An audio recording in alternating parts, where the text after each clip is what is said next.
Isa sa mga naitampok namin dito sa KMJS. Plot twist na baby switching gaya sa telenovela Na talaga namang tinutukan at sinubaybayan ng marami ang kwento ng mga bagong silang na sanggol nina April at Margaret na napagpalit sa ospital. Sure po ako na hindi ko po anak yun. Bakit yung tag? Mali.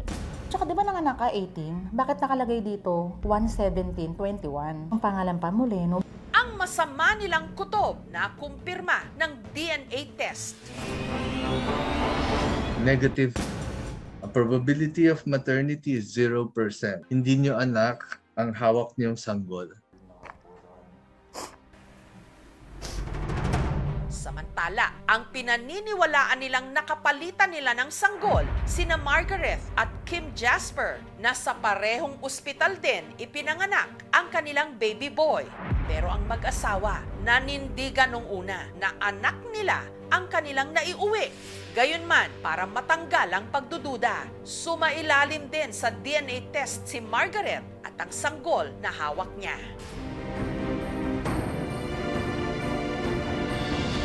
Negative.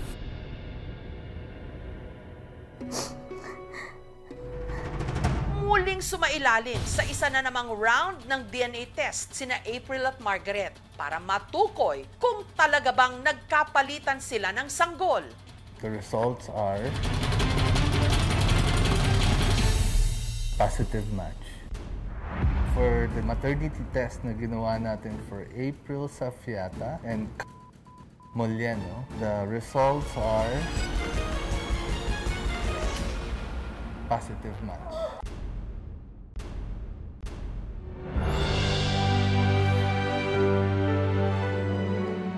Tatlong taon matapos ang pagtutok namin sa kauna-unahang documented baby switching case sa Pilipinas, kamusta na kaya ang dalawang pamilya? Lalo na ang mga napagpalit noon na mga sanggol na sina Baby Ayu at Baby Cairo.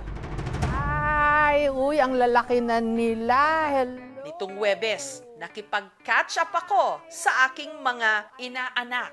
Regalo ko sa... Oh, ay hindi. Paano mo alam? Alam mo, nahulaan niya. Hello, kamusta na kayo? Kay Ayu. Wow. Kay... Ay, bless mo na. Bless daw mo na. Hello. Kay Cairo. Hello, Cairo. Ang mga baby noon na sina Ayu at Cairo, 3 taong gulang na ngayon at parehong bibo. At dahil magpapasko, may advance akong regalo sa kanila. Yay! Ang aga ng Pasko. Ayun!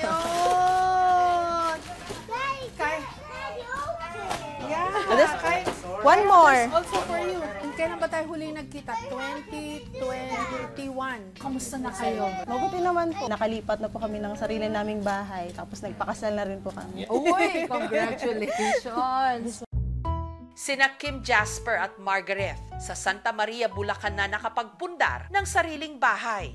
Dahil naka-work from home, hands-on sila sa pagpapalaki kay Cairo. Growing up naman kay Cairo, hindi naman ako nahirapan. Madaling kausapin, madaling pagsabihan, madaling turuan. Can you embrace mommy? Sobrang mahiyain. Pagkabago sa kanya, hindi niya masyadong kilala. Nagtatago siya. Medyo mature siya compared to the usual toddler stage. Gaya ng kanyang daddy Kim Jasper, I mix them. Tapos, I'm going to watch this too. hilig din daw ni Cairo ang magpinta. Kamusta si Cairo? Mabait pa din, tahimik. April, Marvin, kayo, kamusta? Tuloy pa rin naman po. Meron po yung trabaho po namin. Dalawa na po kaming nagkatrabaho. Sina April at Marvin naman, dito pa rin sa Rizal nakatira. I'm making a dinosaur. Ano po yan? Dinosaur. Mas nawiwili po siya maglaro ng mga ganito lang. Simpleng gamit sa bahay. King Ghidorah. King Ghidorah. Why?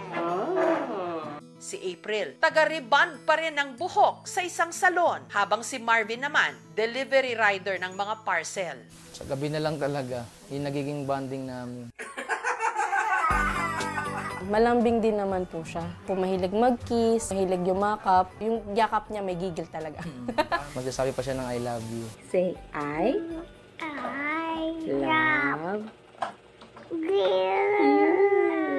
Hello. Oh, what? Oh. What is that? Oh, yeah, that's a ball. You want to dive there? You be careful, ah. Parang comfortable din siya sa inyo. Opo. Dahil madalas nga po kami nagkikita. Kahit magkalayo yung mga pamilya nila, paminsan-minsan, nag-get together yung dalawang pamilya para maglaro yung dalawang bata. Parang automatic na yun. Pag uuwi kami dun sa Montalban, dapat magkikita kami. Kasi gusto ko po maglalaro silang dalawa. Pag nagkikita sila, ayo, Cairo, gano'n. Hindi sila yung tipo ng rumble, gano'n. Nagkakasundo naman sila kahit papaan. Kahit iba-iba yung trip nilang paglaruan. 1, 2, 3. Birthday ni Ayu, nag-celebrate sila dun sa bahay nila. Pumunta kami. Birthday ni Ayu talaga yun. Pero naki-birthday na rin si Cairo. Kinatutuwa po namin yung kasi nag-effort po talaga sila na pumunta para bukod doon sa birthday ni Ayu. Nung kasal namin kasama sila, since they're part of the family. Parang extension family po. As in, hindi lang friendship. Anak na rin po talaga yung touring namin kay Cairo. Nahulog din po talaga kami sa kanya nung time na inaalagaan pa po namin siya. Nung time na nagpalitan na. Hawak ko na si Ayu pero si Cairo yung iniiyakan ko. Kasi napamahal talaga ng sobra sa amin si Cairo. Parang bonded for life na kayo, no? Dahil sa nangyari. Part na ng family. Gano'n. So, bawat bata, hindi lang isa pamilya, dala-dalawang pamilya. Opo, parang gano'n. Pag binalikan natin yung mga nangyari, anong tumatakbo sa isip nyo? Hindi po talaga siya makakalimutan na pangyayari. Bumabalik din po yung takot ko. Baka pagka kapag isipan namin na magkaroon ulit ng baby ulit, baka ganun na naman. May trauma ka na. Hindi naman na siguro mangyayari ng maulit. Sa kabila nito, hindi na rin daw nila itinuloy ang kaso laban sa ospital. Ano palang pinangako ng ospital? Binawi po ata nila yung ginastos namin. Kayo, inano rin kayo ng ospital?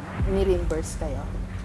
Diba yung storya nasa internet, nababalikan ng mga tao.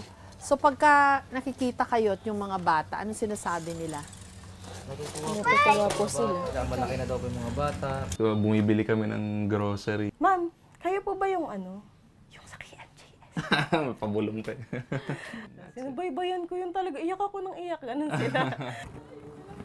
Alam na ba nila yung nangyari sa kanila? Hindi pa po. May balak ba kayong sabihin? Pag medyo may intindihan na nila yung sitwasyon. Kayo, April, Marvin. Pero nga hindi pa niya alam. Ayoko na isipin sana pero gusto ko lang din tanungin kayo. Paano kung hindi natin alaman at hindi natin sila naitama? Sa side namin, convinced kami na sa amin si Ay. Napaisip kami na if ever pala hindi na discover yung katotohanan. Kumbaga, magko-continue lang kami without knowing yung truth and parang nakakatakot na nakakalungkot. Paano kung bawi yung sa ibang pamilya na mapunta na mahigpit sa bata? Mabuti na lagpasan natin yun. Kami pinagpapasalamat namin tong kwentong ito kasi na-resolve siya agad. Thank you. And I wish you all the luck sa inyong buhay. I wish you live well and sana lumaking healthy si Cairo and Marvin and April. Sana lumaking maayos din si Ayo at sana maging okay yung inyong buhay. I want to thank yung buong team na tumulong mabalik sa totoong family yung mga bata. Sobrang laking tulong po talaga ng programa nyo na nabawi po namin si Ayu and naging blessing din po na nagkaroon kami ng extended family na sila Marga.